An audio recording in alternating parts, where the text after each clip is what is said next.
গতকাল রাত আনুমানিক 11:30 থেকে 12টায় কুমিল্লার বুড়িচং উপজেলার বুড়বিড়িয়া এলাকা দিয়ে গোমতী নদীর বাঁধে ভাঙন দেখা দেয়। সেই ভাঙনের কারণে কিন্তু বিস্তীর্ণ এলাকা এখন প্লাবিত হচ্ছে। বিশেষ করে বুড়িচং উপজেলার যেসব গ্রামগুলো আসলে এই বাঁধের আশেপাশে রয়েছে সেই গ্রামগুলো মূলত প্রথম দিকে ক্ষতিগ্রস্ত হয়েছে। আমরা দেখেছি যে বিভিন্ন স্থাপনা কিন্তু প্রায় 10 থেকে 12 ফুট পানির নিচে তলিয়ে গেছে। সেখানে কিন্তু ফসলের ক্ষেত, জমি জমা যা কিছু আছে সব কিছুই কিন্তু বলা যায় যে এখন পানির নিচে। আর বাঁধে যে ভাঙন সেটি কিন্তু দীর্ঘ থেকে দীর্ঘতর হচ্ছে, কারণ নদীতে প্রচণ্ড স্রোতের কারণে বাঁধ ক্ষতিগ্রস্ত হচ্ছে। আর বাঁধ যত বৃদ্ধি পাচ্ছে পানির পরিমাণ কিন্তু তত বৃদ্ধি পাচ্ছে। আর এদিকে একটি বিষয় আমরা জানিয়ে রাখতে চাই, আশেপাশের এলাকা থেকে কিন্তু মানুষজন বাঁধের উপরের উঁচু জায়গাতে আশ্রয় নিয়েছে। তারা এখানে কোনো রকমে আসলে ছাউনি দিয়ে আশ্রয় নিয়েছে বৃষ্টি থেকে বাঁচার জন্য। যদিও আজকে সকাল থেকে এখনো পর্যন্ত বৃষ্টি হয়নি, তারপরেও কিন্তু মানুষ আসলে কিছুটা আশ্রয়ের খোঁজে কিন্তু এখানে ছাউনি তৈরি করেছে। আমরা দেখছি যে আশেপাশের এলাকা থেকে মানুষজন এখানে কিছু জামা কাপড় আর প্রয়োজনীয় জিনিসপত্র নিয়ে এসেছে। তারা আমাদেরকে যেটি জানিয়েছে যে কোথাও কোথাও এখনো মানুষ কিন্তু আটকা পড়ে আছে। ফায়ার সার্ভিস কিংবা কোনো সংস্থার পক্ষ থেকে যদি উদ্ধার অভিযান পরিচালনা করা হয় তাহলে কিন্তু তাদেরকে উদ্ধার করা যাবে। আর সব মিলিয়ে বলা যায় যে এখনো পর্যন্ত এখানে আমরা কাউকে ত্রাণ কিংবা সহায়তা দিতে আসতে দেখিনি।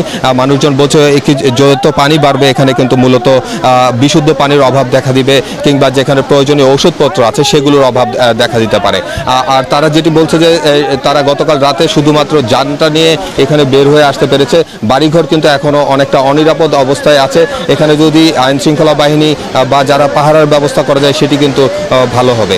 আর আরেকটি বিষয় হচ্ছে যে আমরা বারবার বলছিলাম যে এই বন্যা দুর্গত এলাকায় এখনো কিন্তু অনেক মানুষ কিন্তু আটকা পড়ে আছে। সেখান থেকে তারা উদ্ধার করে নিয়ে আসার জন্য কিন্তু বারবার আবেদন করছে।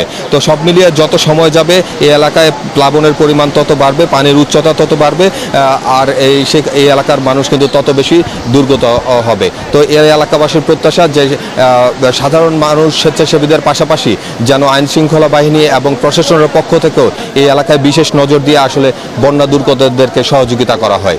তো এই ছিল আমার কাছে কুমিল্লা থেকে সর্বশেষ খবর।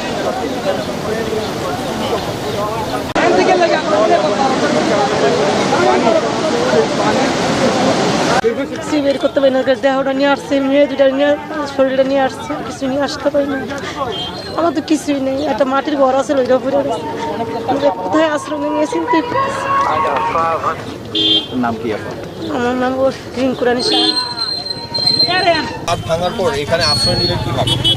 আমরা আশ্রয় নিয়েছি আমাদের যখন দেখছি এখানে সিচুয়েশন খারাপ, প্রায় রাস্তার উপযোগী জল হয়ে গেছে বা আমরা বিপদ সঙ্গে দেখতেছি, তখন আমরা পারিবারিকভাবে কিছু প্রস্তুতি ছিল বলতে কি জরুরি কাগজপত্র যারা পড়াশোনা করে, আর আমরা ব্যবহারের জন্য কিছু পোশাক আশাক এইগুলোই, আর ঘরে যে আসবাবপত্র ছিল বা ঘর বাড়ির প্রয়োজনীয় জিনিসপত্র সরঞ্জাম কোনো কিছু আমরা আনতে পারিনি। শুধু আমরা জীবনটা নিয়ে উপরে উঠছি, যা নিয়ে আসতে পারছি।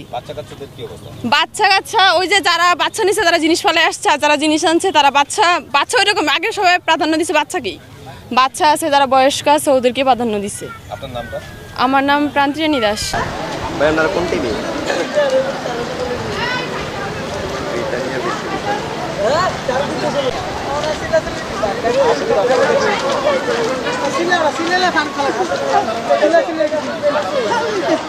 আল্লাহ কিছু করার নেই, সব শেষ।